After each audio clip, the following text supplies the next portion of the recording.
Süleymaniye çekenne tartımı bir kara çağımı kulum haberdar. Süleymaniye çekenne tartımı bir kara çağımı kulum haberdar.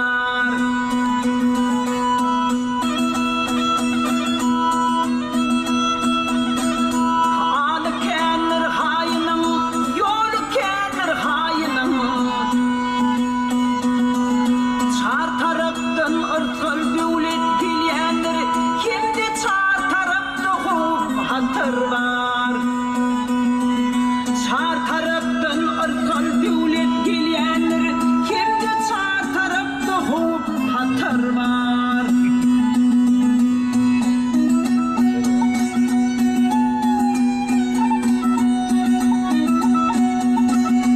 Bu bir ağıp dönüp duran dünyedir, gerdiş gerdanı ken çargıp gelirin.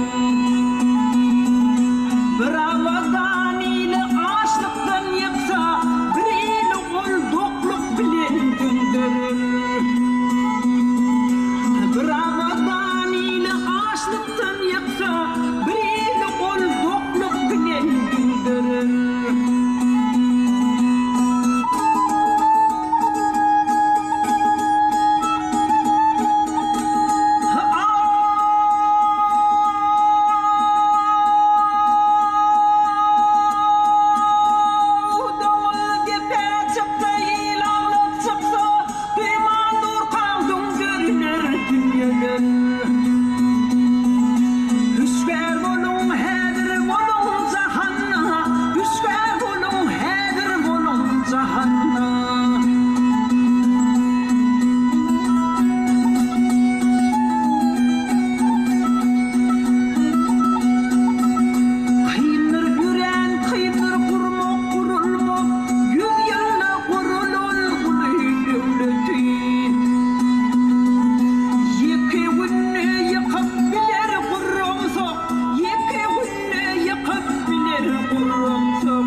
Taş düşman, bu dağılın dinin olun taş düşman, nala çağdır iş düşman kim taş düşman.